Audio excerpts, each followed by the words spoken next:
நீங்க உங்க மொபைலுக்கு அடிக்ட்டா இருக்கீங்களான்னு தெரிஞ்சுக்கணுமா? அப்போ இந்த 6 பாயிண்ட் உங்களுக்குள்ள இருக்கான்னு செக் பண்ணி பாருங்க. ஃபர்ஸ்ட் ஒன், உங்களுக்கு கழுத்து வலி, முதுகு வலி இருக்கான்னு செக் பண்ணுங்க. வலி இருந்தால் நீங்கள் மொபைலுக்கு கண்டிப்பாக அடிக்டாக இருக்கீங்கன்னு அர்த்தம். எப்படின்னு யோசிக்கிறீங்களா? அதை கடைசியில் சொல்கிறேன். காலையில் நீங்கள் எப்போ கண்ணை முழிக்கிறீங்களோ அப்போது உங்களுக்கு செல் எங்கே இருக்குன்னு தேட தோணுதா? அப்படியே மொபைல் எடுத்த உடனே ஃபோனில் இருக்கிற நோட்டிஃபிகேஷன், மெசேஜ், ரீல்ஸு, ஷார்ட்ஸு, சீரியல்ஸ்னு இந்த மாதிரியெல்லாம் பெட்டில் படுத்திருக்கும் போதே யூஸ் பண்ணுவீங்க அப்படின்னா கண்டிப்பாக ஃபோனில் அடிக்டாக தான் இருக்கீங்கன்னு அர்த்தம். காலையில் பெட்டில் இருக்கும்போதே ஃபோன் யூஸ் பண்ணுறவங்களா இருந்தால் இந்த ஹேபிட்டுக்கு ஒரு லைக் போடுங்க. நம்மளில் எத்தனை பேர் பெட்டில் இருக்கும்போதே ஃபோன் யூஸ் பண்ணுறோம் அப்படிங்கிறத தெரிஞ்சுக்கலாம். இது மட்டும் இல்லை, உடல் ரீதியாக உங்களுக்கு கண்ணு வலி, கண்ணு எரிச்சல், கழுத்து வலி, முதுகு வலின்னு இந்த மாதிரி வலி இருந்தால் கூட நீங்கள் மொபைல் யூஸ் பண்ணிக்கிட்டே இருந்தீங்க அப்படின்னா இந்த வலிகளை விட மொபைல் உங்களுக்கு ரொம்பவே முக்கியமானதாக இருக்குது.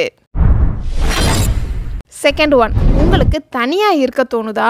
உங்ககிட்ட மொபைல் இருந்தால் போதும்னு தனியாகவே இருக்கணும்னு ஃபீல் பண்ணுறது, வெளியே போகும்போது கூட வெளி இடங்களை ரசிக்காமல் மொபைல் பார்க்குறது, டாய்லெட் போகும்போது கூட மொபைல் யூஸ் பண்ணுறது, இந்த மாதிரி சிம்டம்ஸ் எல்லாம் இருந்துச்சுன்னா நீங்கள் மொபைலுக்கு கண்டிப்பாக அடிக்டாக இருக்கீங்க.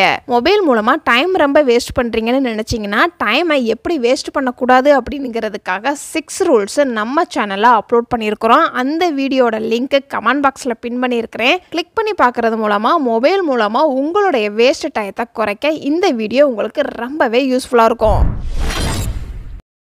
தேர்ட் ஒன், இந்த பாயிண்ட்டை நல்லா கவனிங்க. உங்கள் லைஃப்பில் இந்த மாதிரி நடந்துச்சுன்னா கமெண்டில் எஸ்ன்னு டைப் பண்ணுங்க. கொஞ்ச நேரம் ஃபோன் பார்க்கலாம்னு அடிக்கடி நினைப்பீங்களா? எக்ஸாம்பிளுக்கு ஒரு சின்ன ஒர்க் செஞ்சுக்கிட்டு இருக்கிறீங்க அப்படின்னு வச்சுக்குவோம். கொஞ்ச நேரம் ஃபோன் பார்க்கலாம் அப்படின்னு சொல்லி மொபைலில் விட்டு வெளியில் வர்றது ரொம்ப நேரம் ஆகுதான்னு செக் பண்ணுங்க. உங்கள் லைஃப்பில் இந்த மாதிரி நடந்துச்சுன்னா நான் ஏற்கனவே சொன்ன மாதிரி கமெண்டில் எஸ்ன்னு டைப் பண்ணுங்க. ஃபோர்த் ஒன், ஒரு ஒர்க்கை அப்புறம் செய்யலான்னு அடிக்கடி தோணுதா? அப்போ மொபைலுக்கு அடிக்டாக இருக்கீங்க. இப்போ உங்களுடைய ஜாப்பு, கடமை, லட்சியம் இதெல்லாம் 2வது பட்சமாக நினைக்க தோணுதான்னு பாருங்கள். எக்ஸாம்பிளுக்கு இப்போ உங்களுடைய ஜாப்பில் ரொம்ப முக்கியமான வேலை செய்ய வேண்டிய சிச்சுவேஷன் வருதுன்னு வச்சுக்குவோம். ஆனால் அந்த வேலையை முடிக்காமல் அப்புறம் செய்வோம்னு சொல்லி அந்த வேலையை செய்ய முடியாமல் போனால் அதனுடைய விளைவுகள் நெகட்டிவாக தான் இருக்கும்னு தெரிஞ்சால் கூட உங்கள் ஃபோன்லேயே நீங்கள் டைம் ஸ்பெண்ட் பண்ணிக்கிட்டே இருக்கீங்க அப்படின்னா நீங்கள் கண்டிப்பாக மொபைலுக்கு அடிக்டாக இருக்கீங்க.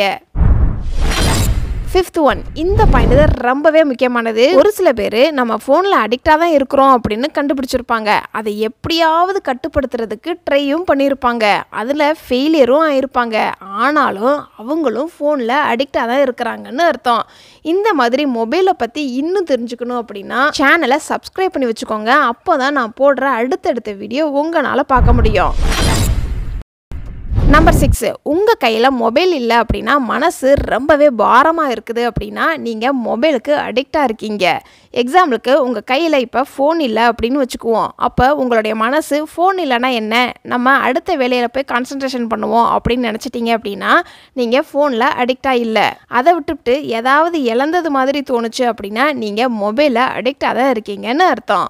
உங்களுக்கு தெரிஞ்சவங்க, உங்கள் ஃப்ரெண்ட்ஸாக இருக்கலாம், உங்கள் ரிலேட்டிவ்ஸாக இருக்கலாம், மொபைலில் ரொம்ப அடிக்டாக இருக்கிற மாதிரி உங்களுக்கு தெரிஞ்சால் அவங்களுக்கு இந்த வீடியோவை ஷேர் பண்ணுங்கள். அவங்களுக்கும் இந்த வீடியோ ரொம்பவே யூஸ்ஃபுல்லாக இருக்கும்.